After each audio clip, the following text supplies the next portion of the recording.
Indo British advanced pain clinic నొప్పి మాయం surgery దూరం. For appointments 9155515563.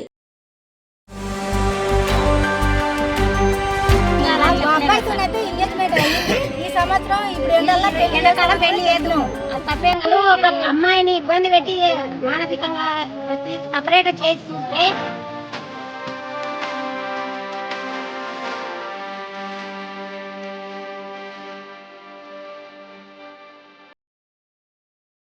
ఇంటర్ పిల్లలు ఆర్ టీనేజ్కి సంబంధించిన పిల్లలు ఈ మధ్య కాలంలో అయితే ఆత్మహత్యలు చేసుకుంటున్నటువంటి సంఘటనలు ఇక ఎన్నంటే అన్ని రోజుకొక మినిమం ఒకటో రెండో నమోదవుతున్న పరిస్థితే కనిపిస్తోంది. తాజాగా ఇప్పుడు Hayat Nagar Kuntloor Telangana tribal welfare residential junior college girls హాస్టల్లో ఒక విద్యార్థిని అయితే చనిపోయిన పరిస్థితి, అది కూడా హాస్టల్ గదిలోనే ఉరి వేసుకొని చనిపోయిన సిచ్యువేషన్ అయితే కనిపిస్తోంది. గత కొంతకాలంగా మనం పిల్లలందరూ స్ట్రెస్లో ఉంటున్నారు, లేకపోతే ఏదో ఆలోచిస్తూ వాళ్ళు భరించలేక, లేకపోతే వాళ్ళ అమ్మా నాన్నకు దూరంగా ఉంటూ అది భరించలేక చాలామంది ఎవరికి చెప్పుకోలేక ఏం చేయలేక చనిపోతున్న వాళ్ళ సంఖ్యనైతే ఈ మధ్యకాలంలో చాలా పెద్ద ఎత్తున నమోదవుతున్న పరిస్థితి కనిపిస్తోంది. కానీ ఇక్కడ ఈరోజు జరిగినటువంటి సంఘటన చాలా క్లియర్. యాక్చువల్లీ ఈ కులం పేరుతో దూషించడం వల్లే మా అమ్మాయి చనిపోయింది.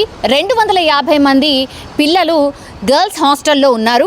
అట్లాంటి పిల్లల మధ్యలో మా పిల్లని సపరేట్గా పిలిచి వాళ్ళ అందరి మధ్యలో నిల్చోబెట్టి దూషిస్తున్నారు. ఆమె కులం పేరుతో నువ్వెందుకు పనికిరావు, నువ్వు వేస్ట్, మీకేం బుర్రకెక్కదు, అసలు ఎందుకు చదువుతున్నారు, మీకు మీ పనే అదే కాబట్టి అక్కడికే వెళ్ళి మీరు అట్లాంటి పనులే చేసుకోండి, అసలు ఈ కులం వాళ్ళకి చదువు అనేది అసలు ఎక్కనే ఎక్కదు అంటూ చాలా దురుసుగా అండ్ చాలా ఘోరంగా మాట్లాడుతున్నారు మా పిల్ల గురించి అందరి మధ్యలో. అది కూడా వాళ్ళు ఉన్నటువంటి హాస్టల్లో అండ్ అందరి మధ్యలో ఇట్లా కులం పేరు పెట్టి దూషిస్తున్నారు, తిడుతున్నారు. కొంత చదవకపోయినా లేకపోతే ఏ తప్పు చేసినా కూడా కులం పేరుతో దూషిస్తున్నారు.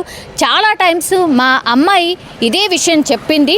అందులో భాగంగానే ఇంకా భరించలేక నిన్న కూడా ఏదో కాలేజ్లో ఏదో జరిగింది, అందులో భాగంగానే ఈమె చనిపోయింది అంటూ పూర్తిగా తల్లిదండ్రులు కావచ్చు, లేదంటే ఈ సంఘాల వాళ్ళు, విద్యార్థి సంఘాల వాళ్ళు చేరుకొని ఇట్లాంటివి ఎందుకు చేస్తున్నారు, ఇట్లాంటి సంఘటనలు జరగకుండా చూసుకోవాల్సిన బాధ్యత మీది కాదా, ఎందుకు ఇట్లా పిల్లల మీద మీకు ఇంత ద్వేషం ఎందుకు, ఇది ఎంతవరకు కరెక్ట్ అంటూ క్వశ్చన్ చేస్తున్న పరిస్థితి.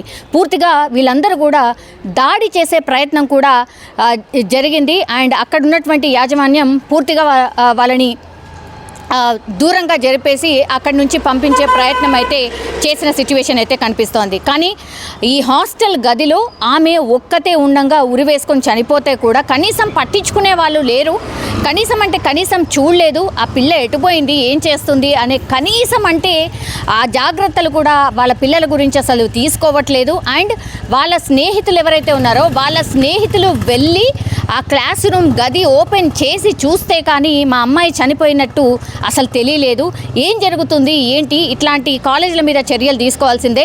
అండ్ మా బిడ్డనైతే పోగొట్టుకున్నాం, ఖచ్చితంగా మా బిడ్డను పోగొట్టుకున్నాం కాబట్టి దీనికి కంపన్సేషన్గా మాకు గవర్నమెంట్కి సంబంధించిన ఉద్యోగం కావాల్సిందే అంటూ వాళ్ళ తల్లిదండ్రులు డిమాండ్ చేస్తున్న పరిస్థితి కనిపిస్తోంది. అండ్ అట్లాగే ఇప్పుడు ఈ కాలేజ్ ఏదైతే ఉందో ఈ కాలేజ్లో ఈ ఎడ్యుకేషన్ డిపార్ట్మెంట్కి సంబంధించిన అతనే అందులో ఉన్నాడు కాబట్టి ఇవన్నీ మేనేజ్ చేస్తున్నాడు, ఎక్కడ కూడా తెలియనివ్వట్లేదు. కానీ పిల్లలు నరకం చూస్తున్నారు. మా పిల్లనైతే నరకం చూసింది, కులం పేరుతో దూషించడం ఎంతవరకు కరెక్ట్ అంటూ తల్లిదండ్రులు వాపోతున్న సిచ్యువేషన్ అయితే కనిపిస్తోంది. కానీ ఆత్మహత్యలు అది కూడా ఎక్కువ మట్టికి పిల్లలే చనిపోతున్నారు, విద్యార్థులే చనిపోతున్నారు. దీని మీద ఖచ్చితంగా దృష్టి పెట్టాల్సిన అవసరం కనిపిస్తోంది. విద్యా సంస్థలు అన్నిటి మీద కూడా పూర్తిగా ఒక రిపోర్ట్ అయితే తయారు చేయాల్సిన అవసరం ఉంది. గ్రౌండ్లో ఏం జరుగుతోంది, గ్రౌండ్ నుంచి అంటే అప్ లేయర్ వరకు ఏం జరుగుతుంది, అసలు డిపార్ట్మెంట్లో కంప్లీట్గా ఒక క్షుణ్ణమైనటువంటి ఒక నివేదిక అయితే తయారు చేయాల్సిందే అంటూ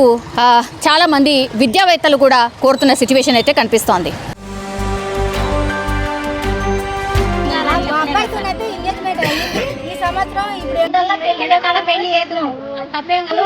అమ్మాయిని ఇబ్బంది పెట్టి మానసికంగా సపరేట్ చేస్తుంటే